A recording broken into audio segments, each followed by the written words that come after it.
They're going to get a deal done. There's a deal to be made, $35 million a year. But honestly, like Dak, but this just doesn't work for me. It doesn't. Dak Prescott, according to Fox Bet, is worth 4 points more per game than Andy Dalton. That seems fair. More than a field goal. Of course, the contract will be 10 times more than Andy Dalton. Make of it what you will. $35 million for Dak. There's two reasons it concerns me. One, his entire career. He's had a top 3 offensive line and a top 2 running back in the league and above average weapons. I've never seen him struggle. Oh, wait, I have. Tyron Smith got hurt. He was terrible.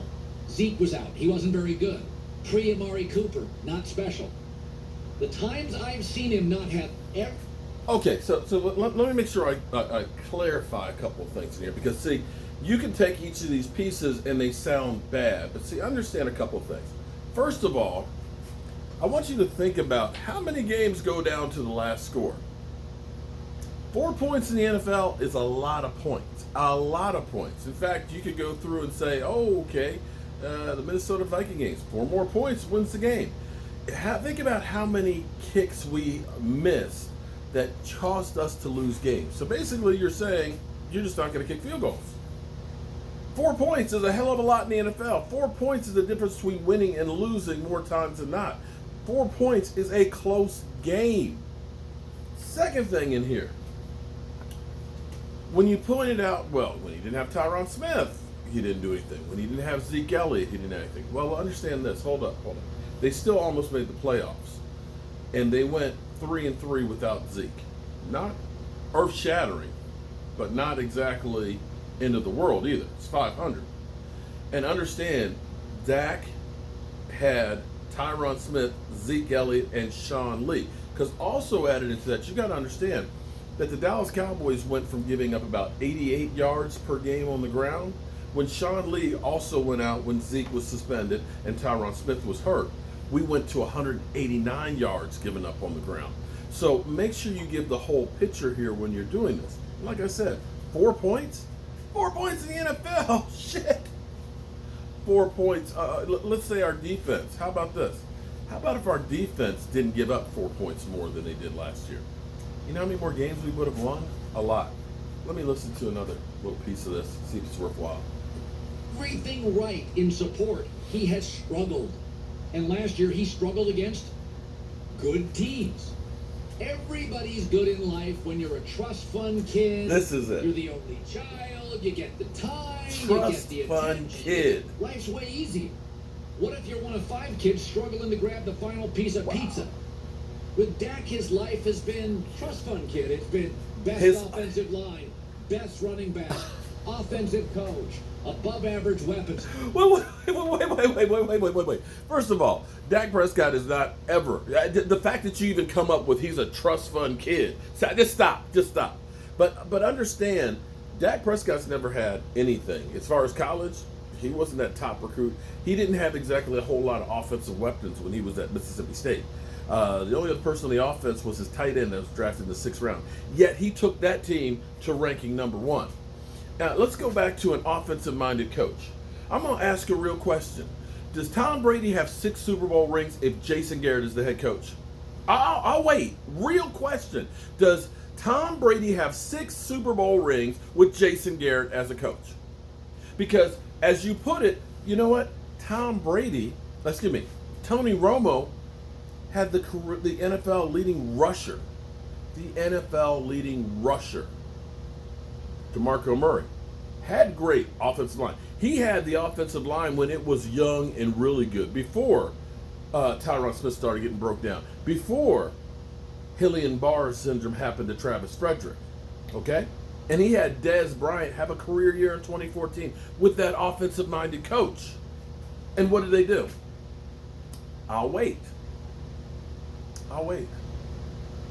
Because in 2014, let me put this out there too. Our defense in 2014, they were second in the NFL in taking away the football, giving more opportunities to the offense. Second. Yeah. Because when you can take the ball away and give the ball to the offense, that means you do a whole lot more things. Take a look at where the defense is right there now. But let's go on. PFF says the wide receiving core is number 3. Yeah. So his NFL life has been that of the trust fund kid. Just don't wreck the Mercedes. It's just been nothing but fun and daisy. But see, you fail to mention that in 2018, when it was Terrence Williams, Bryce Butler, Cole Beasley, and who am I missing? Jason Witten was gone. When they said we had the worst, let me say this again, the worst wide receiving core in the NFL. You failed to mention that. And then we got Amari Cooper, which was one really good piece added to that system. And understand that we didn't have a tight end. We haven't had a great tight end for several years. Okay? Jason Witten is a shell of himself. He's not the same Jason Witten that was there when Tony Romo was there. Keep that in mind. And make sure you tell the whole story here. Because then, when he got Amari Cooper, had weapons. See, the opposite is here. Because, see, right now, you could look and say Carson Wentz when he was 5-6. When he was 5-6 the year before and wasn't beating playoff teams. We didn't use that same criteria. And this year, when his numbers were way down, we kept hearing, well, he didn't have weapons. You can't look at what happened with Carson Wentz this year and say that it was an incredible MVP type of a year. You can't. But yet, here it is. Every time, Dak failed. Dak failed. Take a look at Carson Wentz when he played against the Dallas Cowboys. You know I have that clip.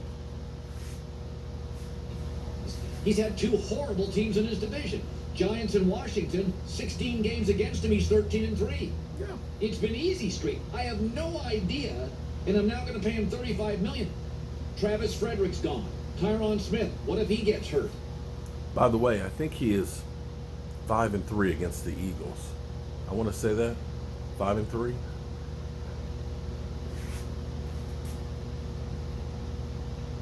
The times when I've seen him lose key offensive components, he deteriorates fast. Scares me. Second thing is, $35 million for a quarterback is an elite price tag. He's a good quarterback. He's averaging in his career, this again, with a great O-line, a great running back, great receivers. He's averaging 24 touchdowns, 9 picks, and 3,900 yards. That's good. It ain't $35 million a year good. It's not that good. Hold on. He had 30 last year, by the way. And don't forget those 21 rushing touchdowns. Because, see, you can add, 4 into 21. That gives you 2.5. So what you're actually saying is 29 touchdowns a season. Get the whole story right. So that's my concern. I do not care that he was underpaid early in his career. That's not my problem. Be a higher draft pick. The entire league. Do you know how underpaid Lamar Jackson is right now? Patrick Mahomes, Russell Wilson for 4 years. If you play early in the NFL as a quarterback, you're going to get underpaid. You're going to be massively underpaid. Josh Allen's massively underpaid. They're all underpaid. Baker Mayfield may be a little overpaid, not a cheap shot, just true. But all these guys are. Lamar Jackson makes $10 million a year. Stop right there. Yes, Lamar Jackson makes $10 million a year. And guess what? That's 2.5 times what Dak Prescott has made in 4 years. Let me say that again. 2.5 times what Dak Prescott has made in 4 years. 2.5 times. Let me put this in perspective.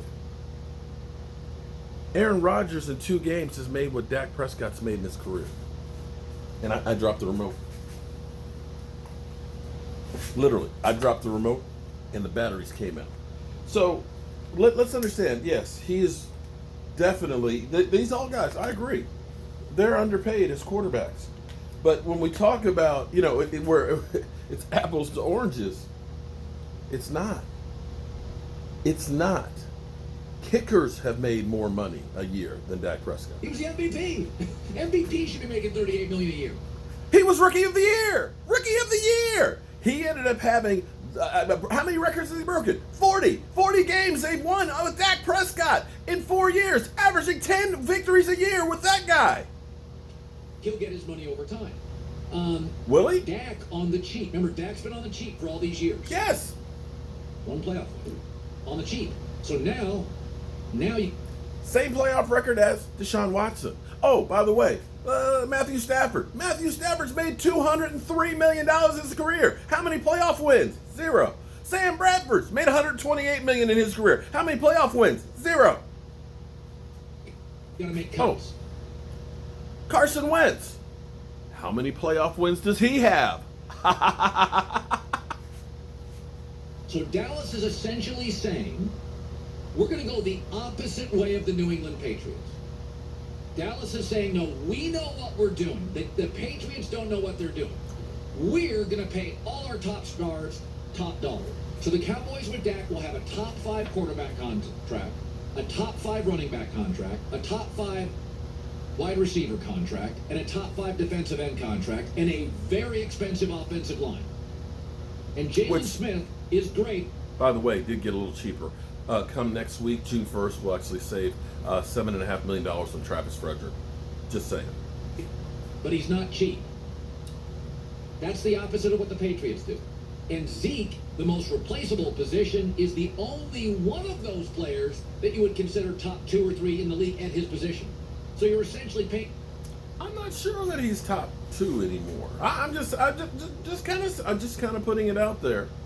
And as far as replacing him, I just don't think that actually Zeke, like Todd Gurley when he was playing great, and like Barkley, that they're exactly that easy that you can just go to Walmart and get one of those. Guys more than you would argue in a salary cap sport their value probably is. So, this is the opposite of what New England did.